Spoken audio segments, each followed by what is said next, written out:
사랑하는 성도 여러분, 코로나 사태는 이 시대를 살아가는 어떤 누구도 상상할 수도 없고 또 경험해보지도 못한 그런 상황입니다. 우리 교회도 오늘 세 주째 정상적인 공적 예배로 예배당에 해집하지 못하고 각처에서 예배를 드리고 있습니다.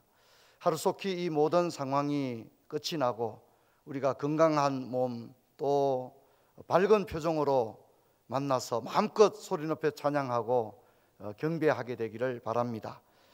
교회의 주일학교 아이들의 해맑은 웃음소리가 들려오고 보고 싶은 우리 형제 자매님들의 정다운 얼굴을 다시 뵙게 되기를 바랍니다. 우리가 몇 주간 동안도 또 매우 위축되고 불편한 생활을 했지만 아주 잘 여러분 견뎌오셨습니다. 그러나 이제 멀지 않아 이 모든 상황도 끝이 나리라 우리가 그렇게 기대하면서 이번 한 주간도 더 조심하고 또 안전에 힘을 기울이는 저와 여러분 되기를 바랍니다. 잠시 기도하고 말씀을 전하겠습니다. 사랑의 하나님, 오늘 주일도 저희는 교회와 각 가정에서 이렇게 주일 예배를 드립니다. 벌써 산과 강에는 봄이 오고 있지만 저희는 코로나 사태로 몸도 마음도 위축되어 있습니다. 하나님, 다시 한번 저희의 완악한 심성과 교만했던 신앙생활을 회개합니다. 용서하여 주시옵소서. 이 땅을 고쳐주시고 평범한 일상으로 돌아갈 수 있도록 허락해 주시옵소서. 교회는 교회의 본질을 회복하고 무엇보다도 참예배가 회복되게 하여 주시옵소서. 저희가 습관적으로 예배드리고 찬송했던 것 회개합니다. 일터에서 정직하고 열심히 일하지 않았던 것 회개합니다. 이 나라와 사회를 위하여 기도하지 않았던 것 회개합니다. 용서하여 주시옵소서. 아이들은 학교로 돌아가고 부모들은 일터로, 성도들은 예배와 기도의 자리로 돌아올 수 있도록 은혜를 베풀어 주시옵소서. 주 예수 그리스도 이름으로 기도드리옵나이다. 아멘. 오늘은 잠언 5장을 살펴보는데 지난주에 제가 잠언은 다른 성경과 좀 달라서 한 절 한 절이 의미를 가지고 있다 그렇게 말씀을 드렸습니다. 근데 오늘 우리가 살펴볼 잠언 5장은 비교적 하나의 단일 주제를 가지고 전개되고 있고 그래서 일정한 맥락이 이어지고 있는 그런 잠언입니다. 잠언 5장의 주제는 아주 선명합니다. 성적 타락에 대한 경고가 우리 가운데 주어지고 있습니다. 이 주제를 아버지가 아들에게 말하는 것은 오늘날 우리 지역 문화로 본다면 결코 쉽지 않은 장면이다 생각합니다. 오늘날 부모가 자녀들에게 성적인 문제에 대하여 교훈을 하는 것은 세대별로 차이가 있겠지만 아마 40대 50대 이상 부모님들에게는 여전히 쉽지 않은 그런 내용이다 생각합니다. 근데 잠언 5장의 아들을 교훈하고 있는 이 아버지는 어쩌면 조금 우리 시대의 아버지들의 모습과는 조금 다른 모습을 보여줍니다. 이 아버지는 이 민감하고 어쩌면 조금 어색할 수 있는 주제를 집요할 정도로 끝까지 붙들고 늘어지고 있습니다. 아버지는 할 수 있는 모든 비유와 수사와 또 예를 들어가면서 아들을 교훈합니다. 이 잠언 5장의 아들은 지난주일에 살펴본 잠언 4장의 아들과는 좀 연령대 차이가 있는 것으로 보여집니다. 잠언 5장의 아들은 결혼한 아들로 보여집니다. 즉 기혼 아들에게 부모가 교훈을 하고 있습니다. 이 잠언 5장에서 나타나는 음란한 것에 대한 죄, 또 성적 타락에 대한 경고는 5장에만 나오는 것이 아니라 6장, 7장에도 계속해서 나오고 있습니다. 그래서 이런 면들을 보게 되면 잠언의 지혜, 잠언의 교훈은 매우 실제적이고 어쩌면 인생을 결정지을 수 있는 그런 주제에 대해서는 절대 적당하게 에둘러 가거나 피하지 않고 정면으로 이 주제를 다룹니다. 이 주제를 간략하게 다루는 것이 아니라 반복적이고 집중적으로 다루고 있음을 알 수 있습니다. 5장 1절과 2절은 우리가 지금까지 살펴봤던 잠언과 동일하게 아주 비슷한 맥락의 서론으로 시작을 하고 있고요. 3절에 가게 되면 지금까지 잠언에 등장하지 않았던 가장 자극적인 단어 하나를 아버지가 사용합니다. 이 아버지가 이 단어를 사용한 것은 굉장히 의도적인 것 같습니다. 아버지는 음녀라고 하는 이 자극적이고 과감한 단어를 직설적으로 사용함으로써 아버지가 아들에게 교훈하려고 하는 주제를 아주 효과적으로 부각하고 있음을 보게 되어집니다. 그래서 잠언 2절에는 보게 되면 5장 2절에 보게 되면 아들의 입술이 나오는가 하면 3절에는 음녀의 입술이 나옵니다. 아들의 입술은 지혜와 지식이 언어입니다. 하지만 음녀의 입술은 음란과 사망의 언어입니다. 음녀의 입술은 겉과 속이 다른 언어입니다. 아직 사회 경험이 부족하고 연약하고 유혹에 연약한 아들은 이런 강력한 유혹의 언어에 취약합니다. 그래서 잠언 6장과 7장에서도 이 음녀의 언어에 굉장히 주목을 합니다.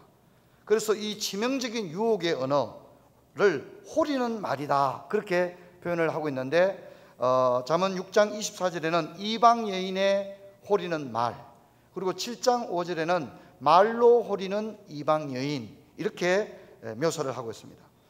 음녀의 언어는 입술에 떨어지는 꿀과 같고 또 기름처럼 미끄럽다, 그렇게 말합니다. 하지만 이 음녀의 언어는 실상은 살상무기에 가깝습니다. 그래서 좌우에 날쌘 칼과 같고 결국은 죽음으로 이끕니다. 여러분, 대부분의 유혹은 부드럽고 달콤합니다. 그래서 작은 투자로 몇 배의 수익을 내고 대박을 가져온다고 하는 투자 권유의 말들은 정직한 사람들이 평생 모은 재산을 일순간에 날리게 되는 그런 치명적인 유혹입니다. 이유 없이 나에게 우호적인 말을 하고 다른 사람 앞에서 나를 지켜 세울 때는 조심해야 됩니다. 그리고 지나치게 친절하거나 또 아무 근거 없는 혜택을 주겠다고 이야기할 때도 조심해야 합니다. 이런 말은 순진한 아들을 멸망으로 끌고 간다는 것을 아버지가 너무 잘 알고 있기 때문에 아버지는 아들에게 이 음녀의 언어에 대하여 조심할 것을 경고하고 있습니다. 이제 이 7절과 8절은 이제 마지막에 살펴볼 텐데 이 잠언 5장의 주제에 대한 아버지의 처방책입니다. 그래서 이것은 마지막에 다뤄볼 수 있도록 그렇게 하겠습니다. 그리고 9절부터 14절은 아버지의 마음이 잘 드러나고 있는데 아버지는 아들에게 네가 만일 아버지의 훈계를 받아들이지 아니하고 음녀의 유혹에 빠지게 된다면 너는 구체적으로 무엇을 잃게 될 것인가 하는 것에 대해서 세 가지로 이야기를 하고 있습니다. 첫 번째는 한 번의 성적인 유혹은 젊은이가 애써 모은 재산, 그가 고통스럽게 모은 모든 재산을 서서히 잃는 것이 아니라 하룻밤 사이에 잃게 될 것이다, 그렇게 이야기를 합니다. 그는 자신의 노동의 대가를 모두 잃고 자본가에서 노동자로, 노동자에서 종으로 급격한 몰락을 경험하게 될 것이다, 그렇게 경고합니다. 둘째는 크게 후회하며 한탄하게 될 것이라고 말합니다. 특별히 10절을 경제적인 손실을 언급했다면 11절은 신체적 건강상의 손실을 언급합니다. 그래서 성적인 일탈은 몸과 정신을 모두 병들게 할 것이다, 이렇게 이야기합니다. 그리고 12절 13절은 어리석은 젊은이의 뒤늦은 후회가 나오고, 그리고 마지막 14절에 가게 되면 사회적 손실을 입게 될 것을 이야기합니다. 특별히 저는 14절에 많은 무리가 모인 중에서라는 말을 우리가 한번 주목해 볼 필요가 있다고 생각합니다. 여러분, 이 말은 사회적으로 그가 쌓은 신용과 명예를 한순간에 잃어버리게 되고 사회적으로 매장된다는 것을 얘기합니다. 크레딧을 완전히 잃어버리는 것입니다. 많은 무리가 모였다는 것은 법정을 연상시키고 대중 앞에서 공개적으로 창피를 당하고 수치를 잃게 되며 신용을 잃게 될 것을 이야기하고 있습니다. 여러분, 처음에는 은밀하게 성적 유혹에 넘어갔을지는 몰라도 결국에는 공개적인 수치를 당하고 공개적인 멸망에 이르게 될 것이다, 그렇게 경고합니다. 그래서 간음은 개인의 명예를 회복 불가능한 상태로 만들어버린다는 것을 분명히 이야기합니다. 여러분, 우리가 살아가면서 손실을 입으면 이렇게 수년에 걸쳐서 회복될 수가 있지 않습니까? 그런데 간음이라고 하는 것은 회복 불가능한 상태로 끌고 간다라고 이야기합니다. 그래서 많은 사람들이 아무도 모르겠지, 아무도 모를 거야 이렇게 말하지만 아버지는 아들에게 말합니다. 많은 무리들이 지켜보는 앞에서 너의 명예를 잃게 될 것이다. 그렇게 경고하고 있습니다. 여러분, 이제 아버지는 뭐뭐 하지 말라고 하는 부정명령에서 이렇게 해야만 한다고 하는 긍정명령으로 전환을 하고 있습니다. 지금까지 아버지가 음녀의 유혹에 대해서 멀리하라고 말했다면 이제는 자신의 아들에게 너의 아내를 가까이 하라 이렇게 충고를 합니다. 이 부분에 대해서 데이빗 핑크바이너라고 하는 구약학자가 아주 재미있게 이 부분을 분석을 했는데요. 데이빗은 아버지가 아들에게 성적인 타락을 경고하면서 아들에게 네가 열정을 쏟아야 할 대상, 네가 진짜 사랑해야 될 대상은 젊어서 취한 아내이며 네가 절대로 열정을 쏟아서는 안 될 대상, 네가 사랑해서는 안 될 대상, 그것은 음녀가 된다. 이렇게 아주 잘 이 부분을 분석하고 있습니다. 여러분, 하나님께서는 이 세상을 창조하시고 남자와 여자를 만드시고 결혼이라는 제도를 만들었습니다. 하나님은 인간에게 많은 걸 주셨는데 이 성적인 축복도 그 가운데 하나입니다. 그러나 이 귀중한 하나님의 선물은 하나님이 정하신 질서 안에 있을 때에만 복되다는 것을 잊어버리면 안 됩니다. 하나님이 정한 질서와 규칙을 넘어서게 되면 이 하나님이 주신 축복은 인생을 망치게 되는 가장 잔혹한 비참한 그런 원인이 된다는 것입니다. 그것은 결혼제도 밖에서의 성적 관계는 금지된다는 것입니다. 왜냐하면 결혼 밖에서의 성적인 관계를 가지게 되면 앞에서 다룬 것처럼 상상할 수 없는 고통이 따르게 됩니다. 여러분, 가령 우리는 다윗의 예를 들면 잘 압니다. 다윗은 남의 아내와 성적인 죄를 지었을 때 다윗의 인생은 가장 참혹한 실패로 귀결되게 됩니다. 다윗은 회개했지만 하나님의 형벌을 피해갈 수는 없었습니다. 이 일로 인해서 다윗의 집에는 칼이 떠날 날이 없었고 다윗은 몇 배의 고통으로 도로받아야만 했습니다. 여러분, 하나님의 선물은 하나님의 제시하신 질서 안에서 바르게 사용되어야 되는데 그것은 부부가 나누는 성적인 관계를 의미합니다. 부부가 나누는 성적인 기쁨은 건강하고 또 경건한 그리스도인의 모습입니다. 특별히 5장 18절은 젊어서 취한 아내를 즐거워하라 그렇게 이야기를 합니다. 또 19절에 가면 내 아내로 만족하라 이렇게 이야기를 합니다. 하나님의 선물을 하나님의 질서 안에서 누릴 때만이 그것이 복이 되며 그 가정에 하나님께서 경건한 자녀들을 주시고 또 부부는 백년해로 하면서 인생의 동반자로 하나님이 주시는 복을 누리게 되는 것입니다. 사랑하는 성도 여러분, 그리고 청소년과 어린이 여러분, 이 세상에는 유혹이 많습니다. 그 가운데 성적인 유혹은 오늘 모든 사람에게 주어지고 있습니다. 성적인 유혹과 타락은 단지 어른들 기성세대에만 주어지는 것이 아니라 청년, 청소년 세대도 오늘날 예외가 아닙니다. 그러므로 이 교훈은 오늘 우리 모두가 마음에 엄중한 태도로 받아들여야 합니다. 여러분, 그렇다면 이 성적인 유혹을 어떻게 이길 수 있을까요? 아버지의 교훈은 매우 단호하고 명료합니다. 우리가 성경을 같이 한번 읽어볼 텐데요. 잠언 5장 8절, 이것이 잠언 5장의 결론입니다.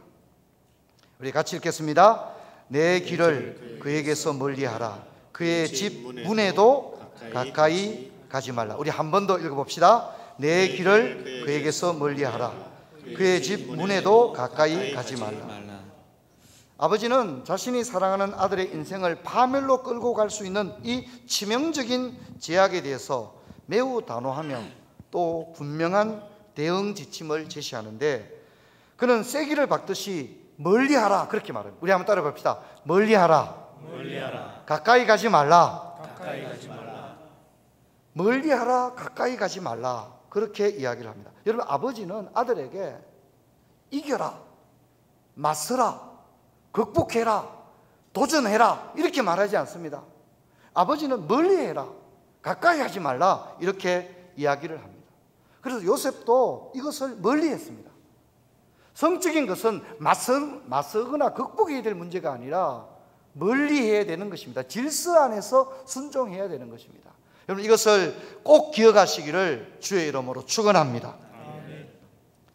여러분, 사도 바울도 동일하게 권면합니다. 데살로니가전서 5장 22절에서 이렇게 말하고 있습니다. 같이 읽어볼까요? 악은 어떤 모양이라도 버리라, 그렇게 말합니다. 오늘 세상에는 음란한 문화가 많습니다.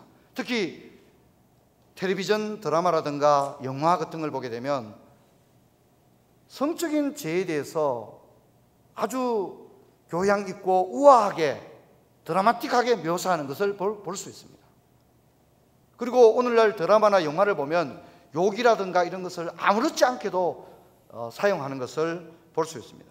하지만 그리스도인들은 악은 모양이라도 버려야 합니다. 오늘 현대 크리스찬들은 죄에 대해서 관용적입니다. 하지만 예수님은 극단적일 정도로 죄를 경고하고 있습니다. 마가복음 9장 43절을 우리 같이 한번 읽어보겠습니다. 만일 내 손이 너를 범죄하게 하거든 찍어버리라. 장애인으로 영생에 들어가는 것이 두 손을 가지고 지옥 곧 꺼지지 않는 불에 들어가는 것보다 나으니라. 아멘. 예수님은 죄를 이렇게 허용하는 것이 아니라 죄에 대해서 예수님은 독자들이 읽기에 좀 심하다 싶을 정도로 단호하게 얘기를 합니다. 손이 범죄하거든 찍어버리라. 여러분, 이렇게 읽는 현대 독자들은 이 본문이 굉장히 거치게 들릴 수 있지 않습니까? 하지만 예수님은 강조점을 얼마나 강하게 두고 있다는 것을 우리는 잊지 말아야 합니다. 히브리서도 동일하게 이야기를 합니다. 히브리서 13장 4절 같이 읽겠습니다. 모든 사람은 혼인을 기이 여기고 침소를 더럽히지 않게 하라. 음행하는 자들과 간음하는 자들을 하나님이 심판하시리라. 아멘. 성도 여러분, 결혼을 소중하게 여기기를 주의 이름으로 축원합니다. 또 침소를 더럽히지 아니하는 거룩과 성결, 경건의 그리스도인들의 가정이 되기를 주의 이름으로 축원합니다. 잠언 5장의 마지막에서 아버지는 하나님의 눈은 모든 사람이 걸어가는 길을 보고 계시다고 말하면서 잠언의 이 교훈을 받지 않는 자는 죽게 될 것이다, 이렇게 얘기합니다. 여러분, 오늘 저는 잠언 5장의 설교 제목을 가장 비참한 인생이다, 그렇게 잡았습니다. 성적인 죄는 가장 비참한 인생으로 만들어버립니다. 그 유혹은 달콤할지는 몰라도 그는 조금 잃는 것이 아니라 완전히 잃어버리게 되고, 조금 망하는 것이 아니라 완전히 망하게 되고, 다시 마음을 고쳐먹고 회복될 수 있는 것이 아니라 회복 불가능의 상태로 부부관계와 부모 자녀의 관계, 또 사회적인 관계를 완전히 파괴한다는 것을 경고하고 있습니다. 여러분, 성적 타락이 이처럼 위험합니다. 이 교훈 앞에 우리 모두가 겸손하기를 주의 이름으로 축원합니다. 오늘 저녁에 오늘 들었던 잠언 5장을 가지고 가정 예배를 드릴 때 이 주제를 가지고 우리 부모님들은 자녀들과 함께 대화를 나누시고 이 주제를 가지고 가정 예배를 꼭 드리시기를 부탁을 드립니다. 기도하겠습니다. 사랑의 하나님, 오늘 잠언 5장의 귀한 교훈의 말씀을 마음에 새기게 하여 주옵소서. 우리가 살고 있는 우리 시대는 성적 타락이 극에 달하였습니다. 하나님, 어린이, 청소년, 청년들도 예외가 아닌 시대가 되었습니다. 그리스도인들의 가정은 하나님 앞에 세속에 우리를 물들이지 아니하고 거룩과 경건으로 살아가는 것인 줄 아오니, 저들이 오늘 특별히 잠언 5장의 말씀을 마음에 깊이 받아들이게 하여 주옵소서. 주 예수 그리스도 이름으로 기도하옵나이다. 아멘.